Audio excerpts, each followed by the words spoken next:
Boa tarde, meu nome é Sérgio Lírio, estamos aqui em mais uma transmissão ao vivo aqui do Direto da Redação, parte do projeto, do novo projeto editorial e digital da revista Carta Capital. Eu agradeço quem está nos acompanhando. Gostaria de lembrar também que a Carta Capital está aí numa campanha, num esforço para conseguir novos assinantes e conseguir atravessar esse difícil momento do Brasil econômico. Temos uma meta de 10 mil, 12 mil assinaturas e gostaria que todo mundo que pudesse se engajasse nessa campanha em nome de um jornalismo transparente, crítico, honesto, que essa revista pratica e que a gente quer continuar praticando. Eu recebo aqui hoje o professor Gessé de Souza, foi presidente do IPEA recentemente, é professor ainda da Universidade Federal Fluminense, mas está se transferindo para São Paulo e dirige a escola do Tribunal de Contas do município ou do estado? Do município de São Paulo. O Gessé também o professor Gessé prepara também o lançamento de um novo livro. O livro se chama A Elite do Atraso, da escravidão à Lava Jato. Então é uma tentativa de organizar um pensamento, de rever de forma crítica o pensamento sociológico, político do Brasil. Professor, muito obrigado pela sua presença, por aceitar o nosso convite. Obrigado a vocês. E eu começo pela pergunta assim, mais genérica. A gente já recebeu várias perguntas dos leitores. Na continuidade eu vou fazê-las, mas eu começo pelo seguinte, quer dizer, o senhor de certa forma diz que este golpe que aconteceu contra a presidenta Dilma Rousseff, o afastamento da presidenta Dilma Rousseff, é mais uma demonstração de um pacto histórico antipopular no Brasil. Você podia explicar aqui para o pessoal? A construção desse pacto, ele se dá logo a partir da libertação dos escravos, né? A libertação dos escravos se dá em 1888 e você tem já uma modernização incipiente da sociedade brasileira a partir do começo do século XX, especialmente em São Paulo, né?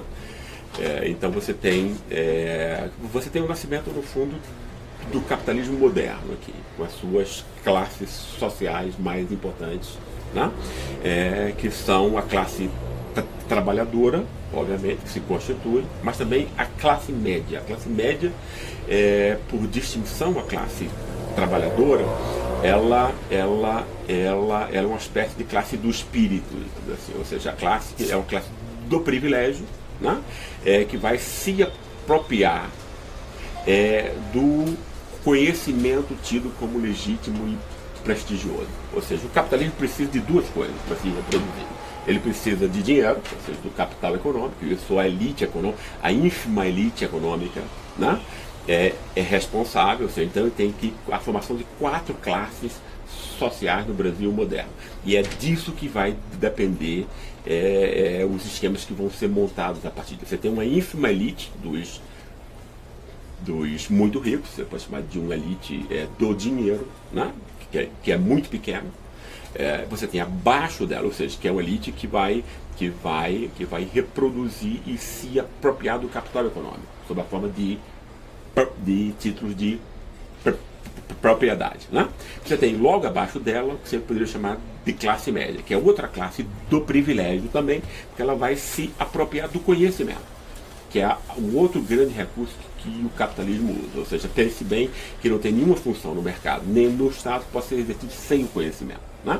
Então esse é o capital cultural de um lado e o capital econômico, que vão ser as grandes forças da reprodução do capitalismo moderno. E as duas classes mais importantes, ou seja, mais superiores nesse caso, vão as que vão controlar esses dois recursos, né?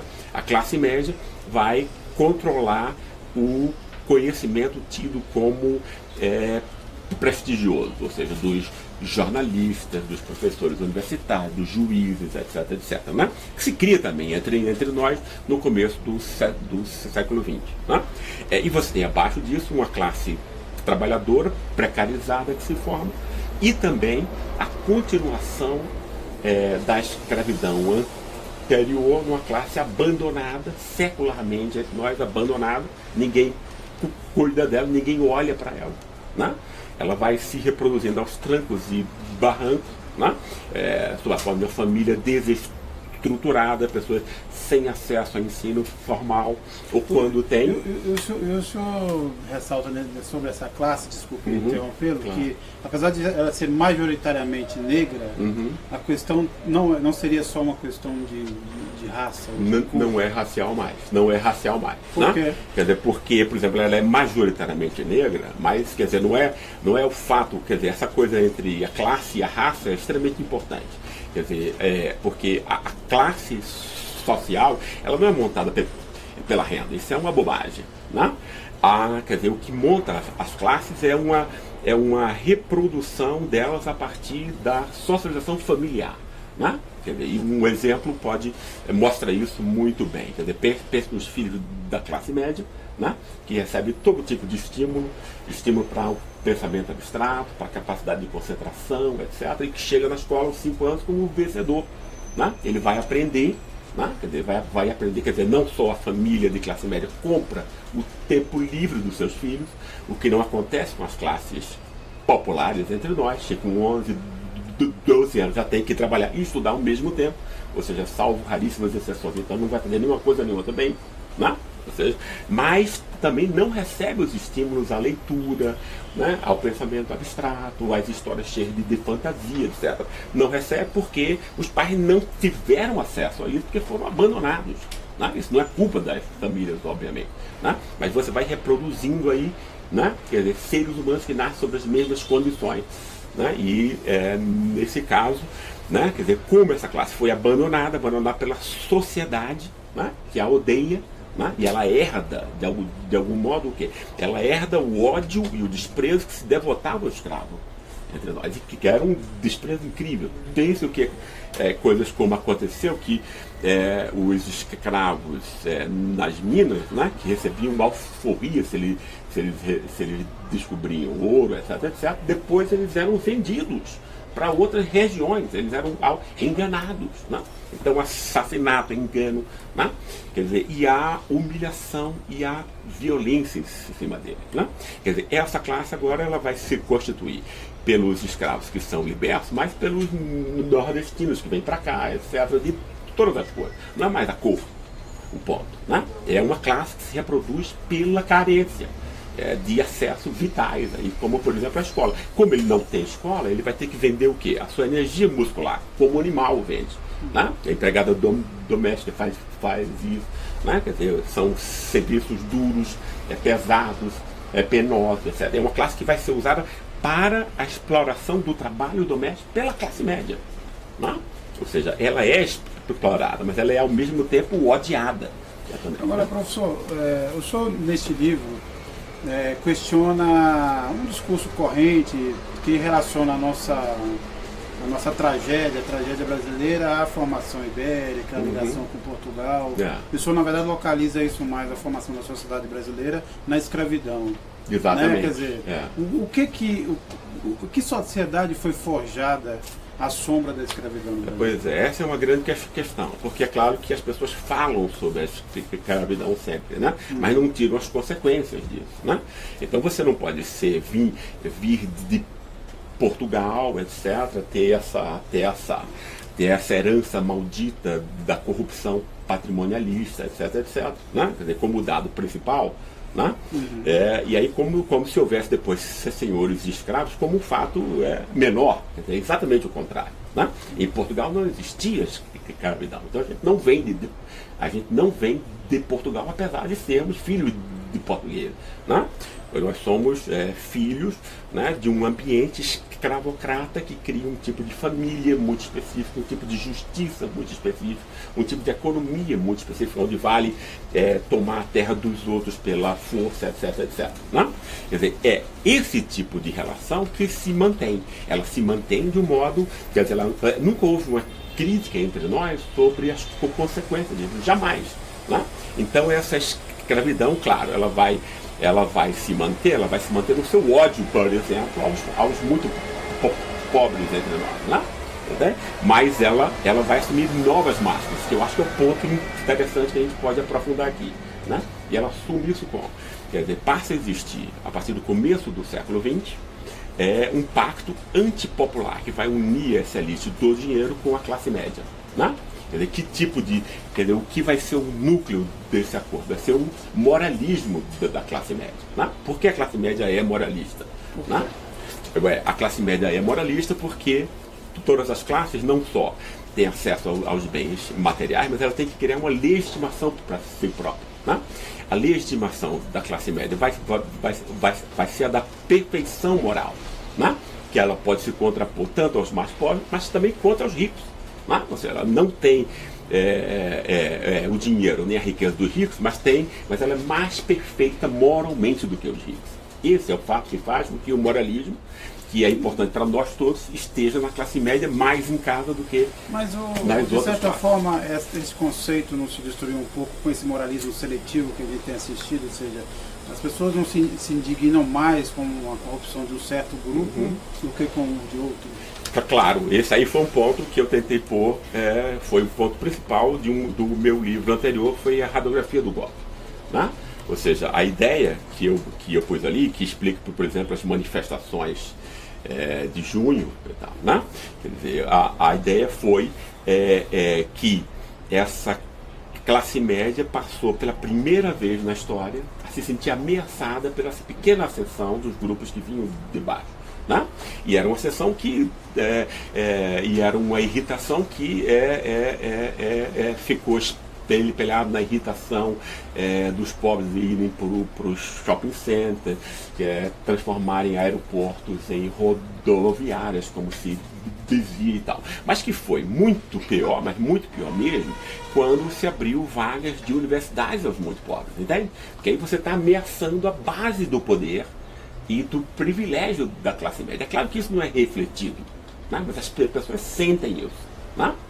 Esse incômodo com essa ascensão era uma irritação em que as pessoas só podiam dizer com seus amigos, depois que tomava uma e tal. Né? Porque ela não é. Você não pode ser contra que os pobres e os mais frágeis tenham algum acesso. Isso é anticristão até. Né?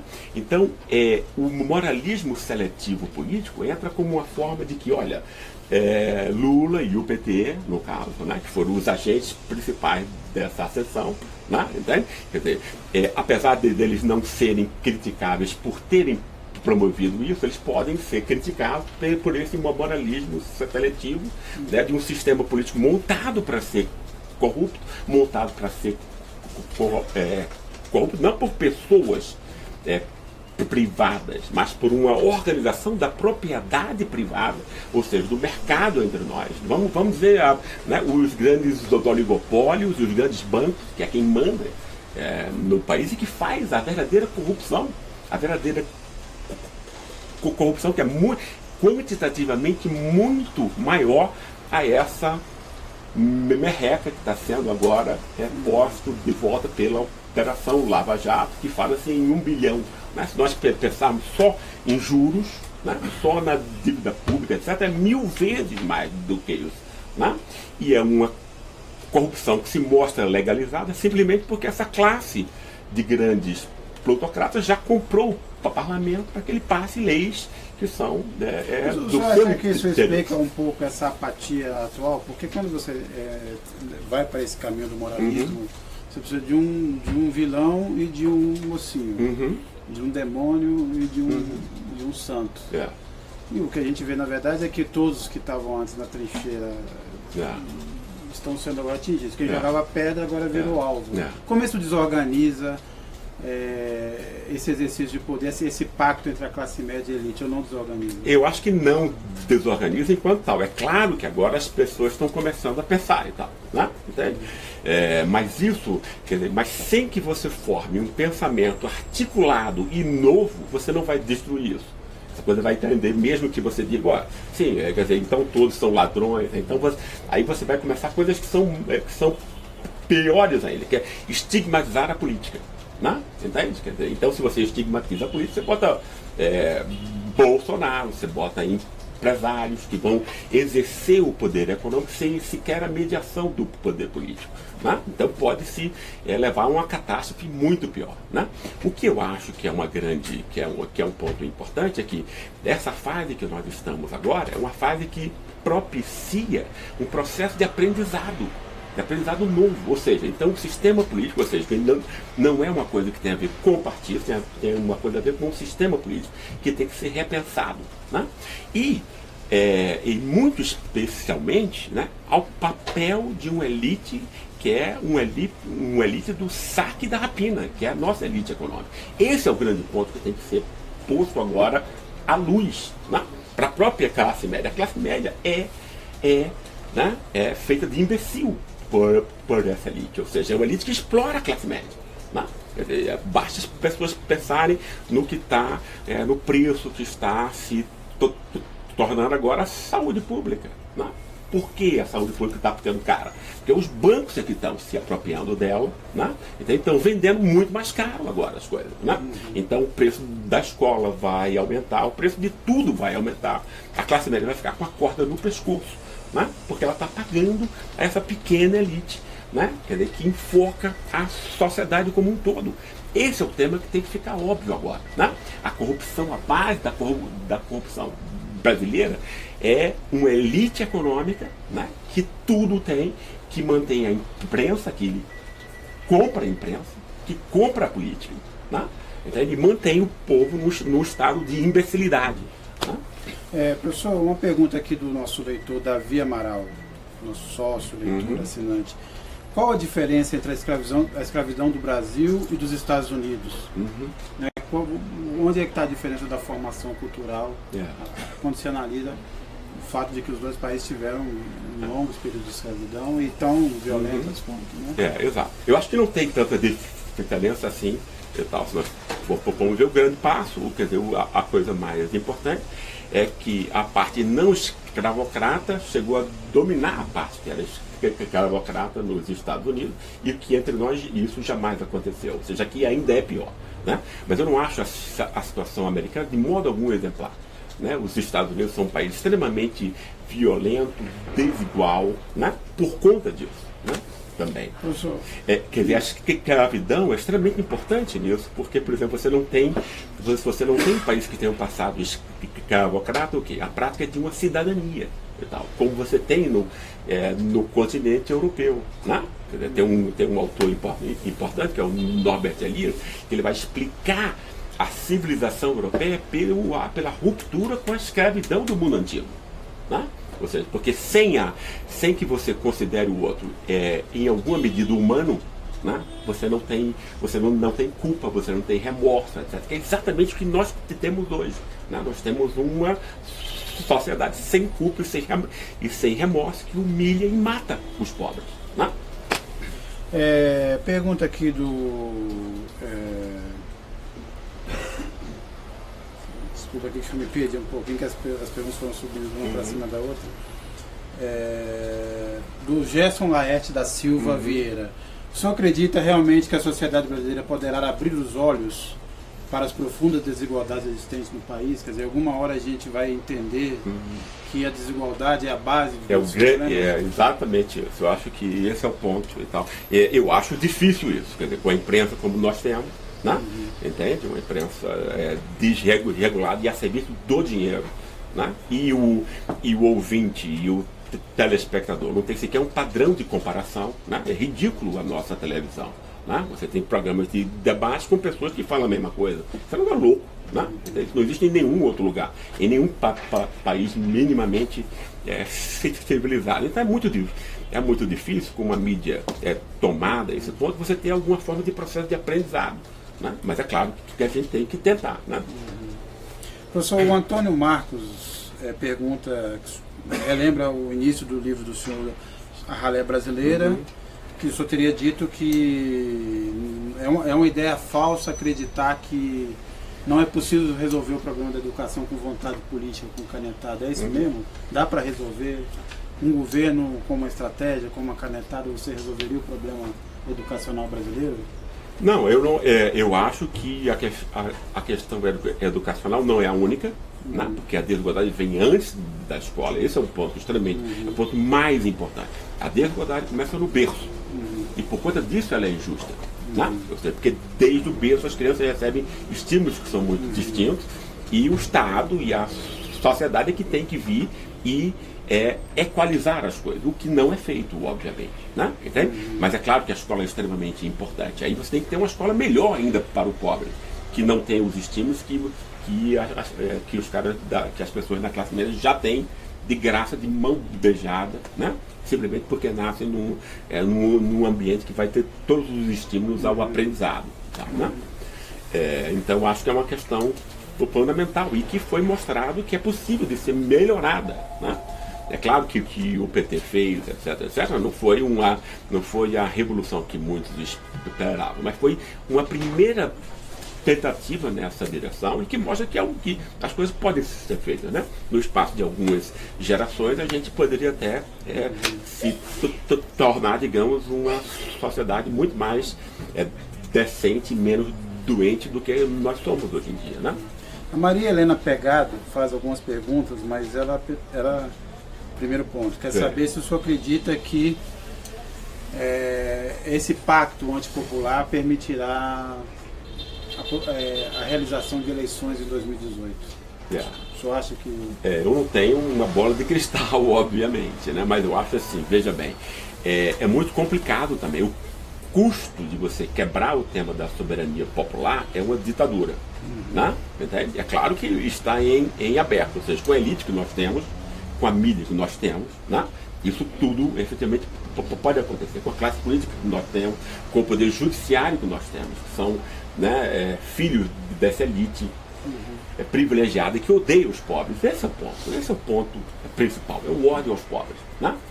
Isso foi criado no século XX, coisas como noções que foram desenvolvidas aqui em São Paulo, na USP, por grandes intelectuais que ficavam tirando onda de serem de esquerda ou críticos, como Sérgio Buarque, né, como Raimundo Fauro, como Beaufort, que criou esse tema do populismo para de alguma forma deixar, né, para que como se os reclamos dos mais pobres fosse sempre não racional, né, como se ele fosse sempre manipulado por uma autoridade carismática, etc. Ou seja, foi criada toda uma inteligência que agora é reverberada em todas as escolas e todas as universidades, né, e que é amplificada pela mídia, que a mídia não cria essas ideias. Isso é extremamente importante, né? Quem cria essas ideias são intelectuais, que têm o prestígio, né?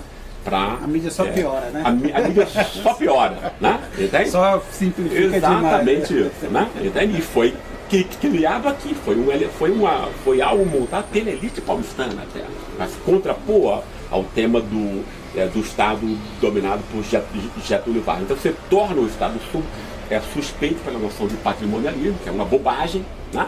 Entende? Quer dizer, por que é uma bobagem? Porque você pensa que a ameaça ao poder político é dos indivíduos pensados como particulares. Quer dizer, o privado aí, no caso, é a apropriação de um indivíduo privado do que é público, que é uma ideia louca, de senso comum. Não é isso? A lógica da propriedade privada é que é importante, Deus. O que efetivamente privatiza o Estado não são os indivíduos privados. É claro que isso pode acontecer, mas não é o roubo significativo e tal. O roubo significativo, como não é significativo o roubo dos políticos entre nós. Quer dizer, se você faz uma analogia com o narcotráfico, quer dizer, o político, e eles roubam mesmo, quer dizer, a maior parte, né, são os aviãozinhos disso. Mas quem é o dono da boca de fumo são os bancos e os grandes monopólios. Esse pessoal que rouba e assalta em grande medida, e que nós somos cegos a isso. E a privatização do Estado é montada por esses grandes grupos privados que privatizam o poder público aos seus fins. Isso é que é privatização.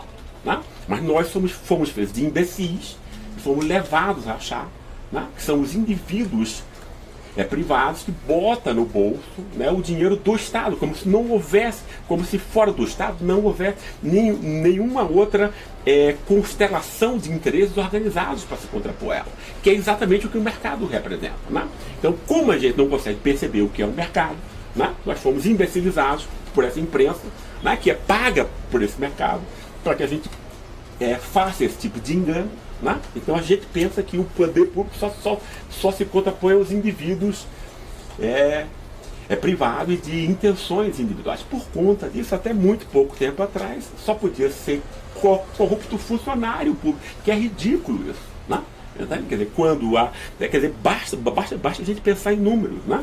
Quer dizer, o Janot disse há pouco tempo atrás na Folha de São Paulo que estava comemorando isso, né? Que a Lava Jato iria restituir 1 bilhão, a merreca de 1 bilhão de reais aos cofres públicos. É uma merreca. Você compara com o que esse pessoal tem de juros extorsivos, que não são juros internacionais, e que só esses juros extorsivos em um ano é 1000 vezes mais do que essa merreca, né? Isso sem contar com a dívida pública, né? Que é uma outra forma de assaltar o público, de assaltar o orçamento público, que é pago pelos pobres. 53% desse orçamento é pago por pessoas que ganham até 3 salários mínimos, né? Então é uma completa invisibilização do poder real, que está no mercado, está nos grandes oligopólios, Odebrecht, JBS, como a gente sabe, mas os grandes bancos também. A isenção fiscal ao Itaú, né? Então ele foi 25 vezes maior do que esse dinheiro que está sendo reapropriado agora. Então nós estamos feitos de imbecis o tempo inteiro, né? Agora, professor, queria antes aqui de fazer a próxima pergunta, lembrar aqui só quem nos está acompanhando, que essa semana se completaram 4 anos do início das manifestações de junho de 2013, vai ser a minha próxima pergunta, e a Carta Capital, a gente aqui fez um especial, juntou todo o material, a nossa cobertura daquele período, que foi modestamente uma cobertura exemplar, né? Ela está num especial gratuito aí, quem está acompanhando via Facebook terá, ou por outros canais, vai encontrar o link aí, pode baixar, tem ali toda uma reflexão sobre aquele período, o que a Carta Capital produziu, tá aí muito fácil, é só linkar lá, se registrar lá um e-mail e vai receber todo esse material aberto gratuitamente. E eu pergunto isso, professor, que é uma discussão que vem desde aquele período. O quanto aquelas manifestações de 2013 foram responsáveis pelo estado de coisas atuais? Ou seja, o que aquilo significou e de que forma se relaciona com a crise que nós vivemos nesse momento, política, com... E isso eu também já tinha escrito sobre isso. Eu acho que, enfim, desde o começo, aquelas manifestações me pareceram extremamente suspeitas, e eu no livro A Radiografia do Golpe, as interpretei como exatamente eu tinha mostrado aqui, ou seja, com uma classe média intimidada, ou seja, foi no fundo isso, a classe média foi usada como uma forma como se o povo nas ruas fosse, o que é uma mentira, né? Eram pessoas que já votavam contra esse projeto, mas inclusive todas as vezes, tinham perdido todas as eleições, né? Mas que foram montadas, quer dizer, a imprensa logrou construir, comandada pela Rede Globo, especialmente, o quê? Uma espécie de soberania virtual, né? Porque não existe alternativa à soberania popular. Ou é soberania popular, ou é violência nua e crua. Não existe outra coisa, né? Você só é obrigado a obedecer a sentença de um juiz porque ele é ungido naquela posição, naquele poder, pela soberania popular, né? Só a soberania popular conta como base de todo o poder legítimo, né? O que foi que a mídia entre nós, organizada, que é uma mídia completamente venal, ligada apenas a interesses econômicos, nunca foi emancipadora, nunca promoveu nenhuma espécie de debate, né? Quer dizer, o contrário disso, né? Entende? Quer dizer, ela construiu o quê? Construiu um teatro, uma farsa, né? Uma fraude de proporções gigantescas, tentando construir uma noção de uma soberania virtual, né? Ou seja, se a soberania popular é a fonte de todo o poder, então ela cria um povo nas ruas, né? Que saiu às ruas, quer dizer, clamando por, enfim, justiça, limpeza moral, etc, etc, né? Mas o início dessas manifestações, quer dizer, lembrando de 2013, foi para um grupo sempre ligado à ideia de que estaria no campo progressista, quer dizer, o Passe Livre, o movimento Passe Livre, que depois inclusive serviu de inspiração para um outro grupo que nada tem a ver, que é o MPL, mas o MPL sempre esteve ligado em tese a pautas progressistas. Mas isso foi só o início, né? Foi só o início. E eu acho que a mídia, especialmente a Rede Globo, se sentiu muito ameaçada por isso. Eu lembro que no Rio teve passeatas contra a Rede Globo, até, né? E isso tem a ver com o fato, ela foi atacada, né? Inclusive e tal, né? Quer dizer, então isso montou, isso fez com que a mídia chamasse o seu povo à rua, né? Ou seja, a velha família com a tradição e propriedade que já tinha saído das ruas em 64 pelos mesmos motivos, né? A mesma classe média que nos anos 50 já tinham apoiado a derrubada de Getúlio, etc, etc, né? Esse pacto foi criado nos anos 20 e 30, né? Então, para tornar suspeito qualquer integrante do Estado, ou seja, que pudesse ser eventualmente levado ao Estado, ao comando do Estado, pela soberania popular, mas que fosse ligado às classes populares. Não é por acaso que todos os líderes das classes populares do Brasil foram destituídos por golpes de Estado. Né? Getúlio Vargas, Jango, que nem começou a reforma de base, já saiu, e Lula e Dilma e tal, né? Todos os representantes no Estado das classes populares foram destituídos pelo mesmo mecanismo. Né? O mecanismo que tem a ver com essa elite econômica que quer se apropriar do Estado só para ela, né? E da imprensa a serviço dessa classe, que aí monta esse moralismo seletivo. E o mais engraçado no caso da Dilma Rousseff é que ela acabou sendo deposta no momento em que ela aplicava a agenda do adversário. Então é uma situação mais complicada. Mas aí, como ela tinha mexido nos juros, que queria ter mexido nos juros, que é o grande a grande forma de drenagem de recursos da sociedade inteira para a mão dessa meia dúzia, ela não foi mais confiável, né? Para ele do que... O leitor sócio Lúcio Flávio de Castro pergunta: o senhor escreveu num texto que as diretas já de 84 foram manipuladas, e ele pergunta: o que o senhor acha da atual campanha das diretas já?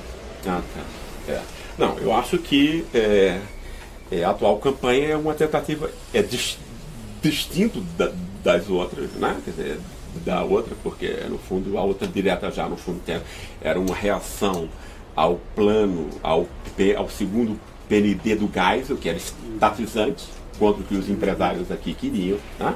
E tal. Quer dizer, esse novo manifesto, essa nova manifestação é diferente, é uma tentativa de recuperação de uma soberania popular que foi aviltada. O senhor acha que é uma campanha com possibilidade de prosperar ou não? Ou o cenário já mudou bastante? Eu acho que infelizmente é difícil, né?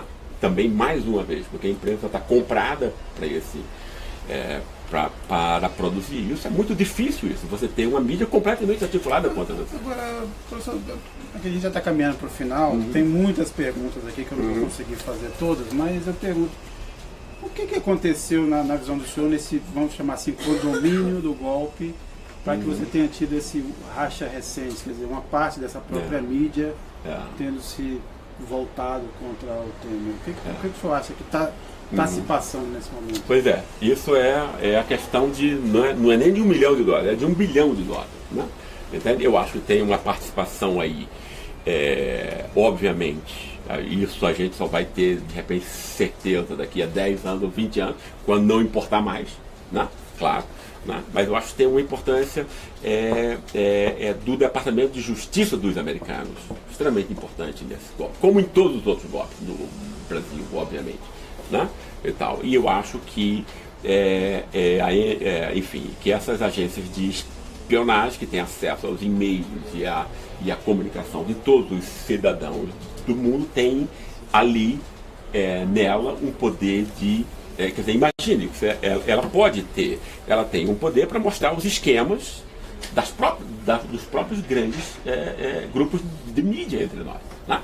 Que é a grande questão que não é respondida. Eu lembro que Emílio Odebrecht estava louco para dizer o esquema da Rede Globo, do qual ele participou, ele nomeou, só que ninguém perguntou. Só pediram para falar da Carta Capital, só interessava né? Olha aí, ninguém perguntou. Os procuradores que estavam lá não tiveram, quer dizer, o que mostra que é um interesse extremamente seletivo em esclarecer qualquer corrupção. Emílio Odebrecht estava louco para contar e ninguém perguntou a ele.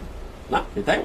Quer dizer, mostrar, quer dizer, de quanto quer dizer, o esquema de corrupção, de que é real, corrupção, de como a mídia consegue, né? Entende? Quer dizer, criar consenso, mentir e fraudar em grandes proporções, né? A capacidade de reflexão de um povo. Isso isso não pode ser medido em termos de dinheiro. É claro que isso é dinheiro, né? E tal, né? Mas isso é também um ataque, né, ao que a gente tem de experiência humana e de aprendizado mais importante, né? É uma mídia que nos mantém atrasados, né, por conta de dinheiro, de uns trocados aí, né?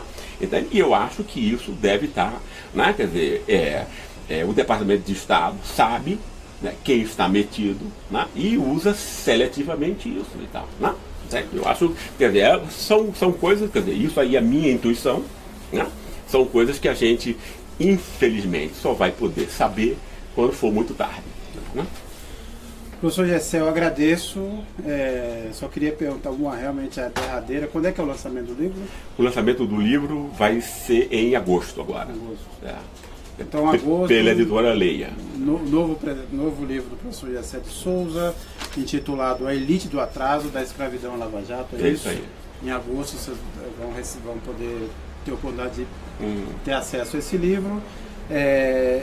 Professor, agradeço quem nos acompanhou, pedir desculpas porque não foi possível fazer aqui, foi uma quantidade imensa de perguntas, que não, infelizmente, mas de forma geral o professor conseguiu responder. Lembrá-los que do especial, que faz uma reflexão sobre os 4 anos das manifestações de junho de 2013 e suas consequências. Os links estão aí no Facebook, no nosso site, é de graça, é só baixar lá, pedir o link, todo mundo vai ter acesso a esse material e a nossa cobertura daquele período. E pedir para vocês ficarem atentos aos próximos diretos da redação de Carta Capital e lembrá-los da nossa campanha em busca de assinatura. Mais assinantes, o professor Gessé, por exemplo, é assinante, né? Exatamente, Assinante da revista, tá? Obrigado e boa tarde.